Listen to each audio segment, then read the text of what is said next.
Hey guys, happy Wednesday. Today we're kind of talking about scatter plots, which is kind of a topic that doesn't really fit in anywhere. It kind of goes along with the linear family by doing the trend lines, but this is kind of a side topic to what we're talking about. So scatter plots. You've talked about this before in your previous grades. A scatter plot is a graph that shows the relationship between two data sets. Two data sets and has the two data sets graphed as points. So like you normally see them on a linear equation. And these are show trends in the data. So if we look at this example here, we've got this graph. It says a scatter plot shows the amounts X in grams of sugar and the numbers Y of calories in 10 smoothies. So what's the independent and dependent variable? So remember, independent's my X. That's my input. That's what I plug in. So again, that's my input. So what I'm putting into my function machine. So that's going to be our sugar. That's our X. So that's our X variable, which is sugar. So that means that dependent is our output, what comes out when I put it in. It's dependent on what I put in. That's my Y value, which is the calories. Okay, it says how many calories are in the smoothie that contain 56 grams of sugar. So if I go over to my graph here,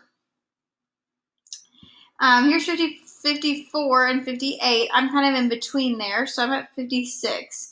Well, there's a point right there. So once I get there, I'm going to go over to this side, and I'm at 270 calories. So if I consume the 56 grams of sugar, I'm at 270 calories.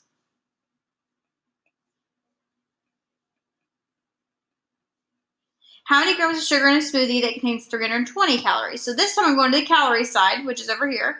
320, I'm going over until I meet a point, and then I'm going back down to my calories. So this time it's 70 grams of sugar.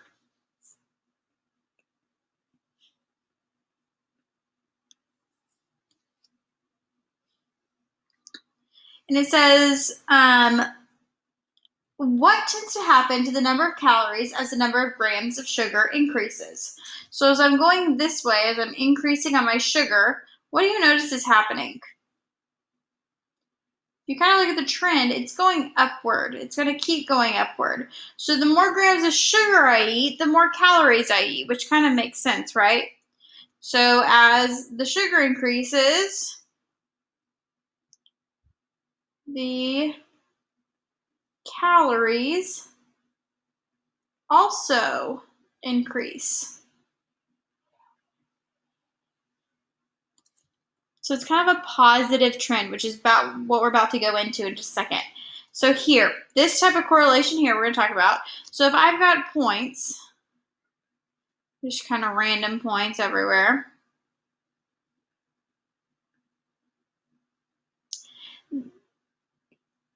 This type of correlation, if you notice, most of the points are kind of following this line here. If I were to make a linear equation, they're following that line. So this is a positive correlation because that has a positive slope. Positive correlation because of positive slope. Because both sets of data are increasing.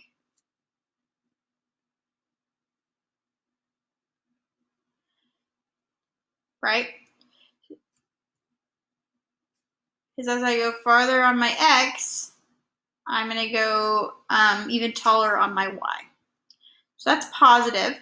Then there's this other type of correlation, which is negative, which means that as my X increases, then my Y is actually going to decrease. So if I were to do points, it would be as I'm over here, I'm way up here. And then as I start going to the right, I keep going down.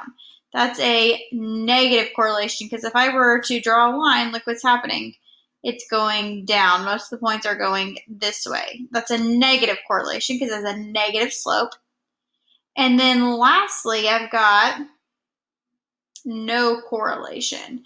This means that it is not related at all. So if I were to just start drawing points, Like they are all over the place. There is no way to tell what is happening. They are everywhere. So there's no way I could say, hey, we're going up in a positive correlation or going down. Like I have no idea what's happening. There's no correlation between the data. Nothing is happening. So a trend line, or it's also called a line of best fit, is a line that's drawn in the scatter plot close to most of the data points found using StatEdit on your calculator, which we're not going to use. We're going to use something else on Desmos. But that is the correlation. So you can kind of draw a line of best fit yourself, and you can kind of see where most of the points are headed. I like to use a note card and kind of put the note card to where half the points are on top of the note card and half the points are below, and then draw my trend line or line of best fit that way. Okay, so if I look at this other example, it says the table below represents two variable data for 7 different cities in the northern hemisphere. So first of all, let's plot all of these points on our graph. So I've got 13.7, 82.6. So 13.7 and 82.6, which is about there-ish. 30.1, 71.4. 30.1, 70.4, or 71.4. 51.5, 51.8. 5 and 51.8.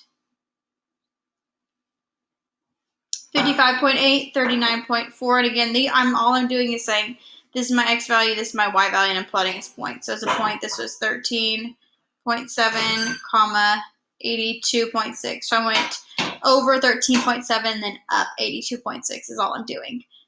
So 55.8, 39.4, 55.8, 39, 39.4. It's about right there-ish. 28.6, 77. 28.6, 77. 35.7, 58.1. 35.7, 58.1. 49.2, 49.6. 49.2, 49.6, about right there. Okay, so there's all my plots pointed, and as you can see, if I were to get a note card and kind of draw what the trend of what's happening, most of the points are going this way. So I've got a negative correlation when I look at this. So just looking at that, I've got a negative correlation. What would you predict to be the average annual temperature of a city with a latitude of 42? So if I look at latitude, which is down here, latitude of 42, I'm going to say, if I were to draw 42 up, it hits the line here. And then if I were to go over this way, we're about at 50, 58-ish or 60-ish. Let's say 58 would be the average annual temperature.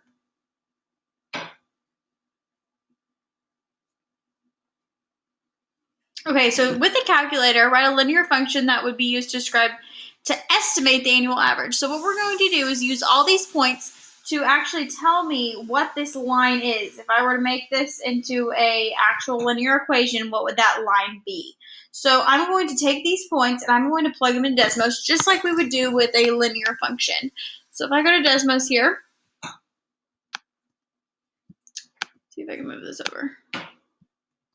And I'm going to go over here and make my table.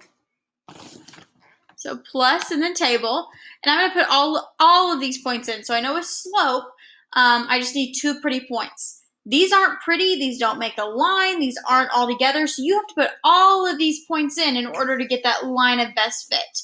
If it's slope and it's a pretty linear equation, then you add 2 points on that line, you're good to go.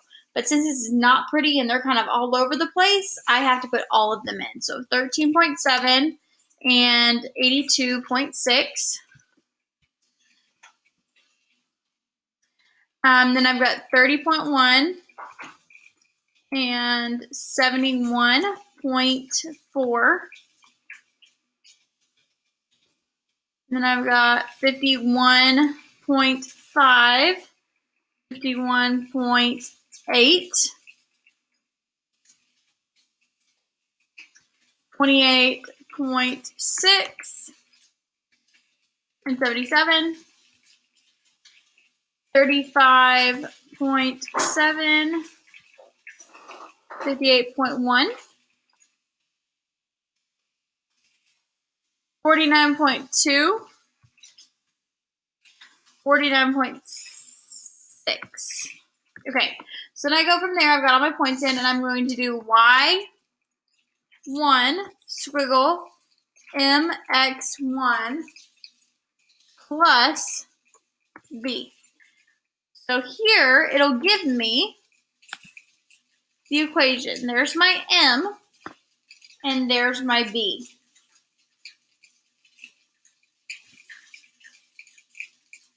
There's my m, and there's my b. So if I'm going to write an equation for this, 30, 51,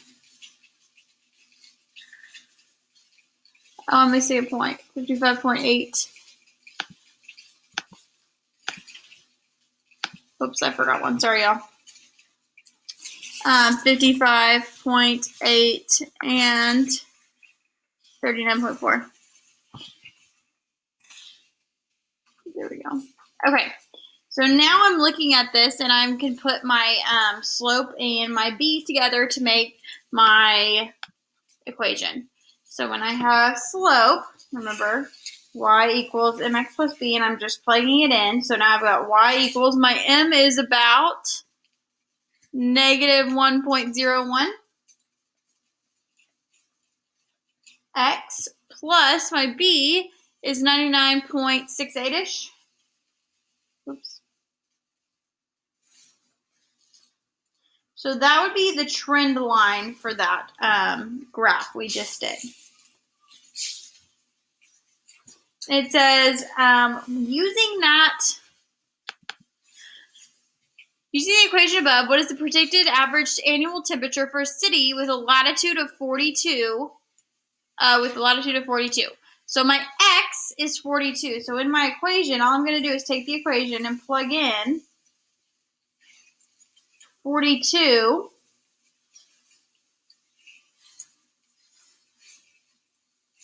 for x.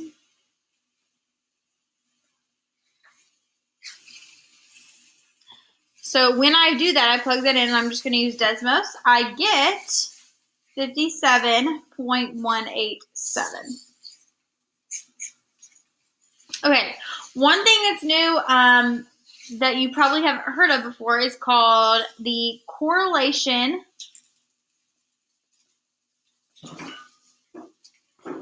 coefficient,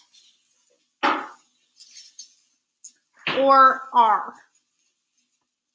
This value tells you how accurate your prediction is. So this tells you the equation that I made, that equation that made the trend line. Is this an accurate description of all my points, or is this not so accurate? So as you can see, I have this line here, and at 0, so if I'm in the middle right here at 0, it's not accurate at all. Not accurate at all.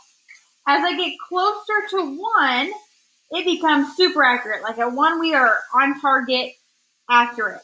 As I get closer to -1, again, we are on target, accurate. The slopes are just changed. So +1 is the positive slope, and it is accurate. And -1 is the negative slope. It is also accurate. So the closer R is to 1 or -1, closer R is to 1 or -1, the stronger the linear association. The closer R is to 0, the weaker the association is. So if we look at the R for our problem above, so we're using this example. If I go back to Desmos, this is kind of what I was telling you why we want to use Desmos. It go ahead and it puts the statistic stuff in here. Here's R for ours, negative 0.9608. That's our R. So again, our R is negative 0.9608. Okay, so again, it's accurate closer to 1 and negative 1. 0 is not accurate at all. So we're actually closer to negative 1, so this is very accurate because we are super close to that negative 1. Okay, a correlation is two data sets that are connected. Two data sets that are connected. Causation is one data set that is a direct result of the other. So correlation just means two data sets are kind of connected. Causation is literally cause and effect, like you talk about in English. This happened because of this. It was a cause and effect. So if we look at these examples, do these show causation, correlation, or both? So the first one, shark attacks and the number of ice cream cones eaten at the beach. These don't have anything to do with each other. Shark attacks do not depend on the number of ice cream cones at the beach. So this is just a correlation. If I were to graph this, it would just be a correlation. They are not cause and effect. Calories consumed and weight gain. This is causation because it's a cause and effect. The more calories I consume, the more weight I gain. This is one is directly a cause from another one. So there's that. So the big things today is R, which you already calculate when you plug in Desmos to find your line, which we've been doing all year. It's right here. That's R. You're looking at that. If it's close to negative 1 or 1, it is very accurate. If it's closer to 0, it's not accurate at all. For these statistics stuff, you have to plug in all the points, not just 2 pretty points, because they are not pretty. They are all over the place, and we're trying to find just a line of best fit. And then lastly, causation and correlation. So that is the lesson for today. You have a Google Form homework to complete in Google Classroom. Y'all have a great day.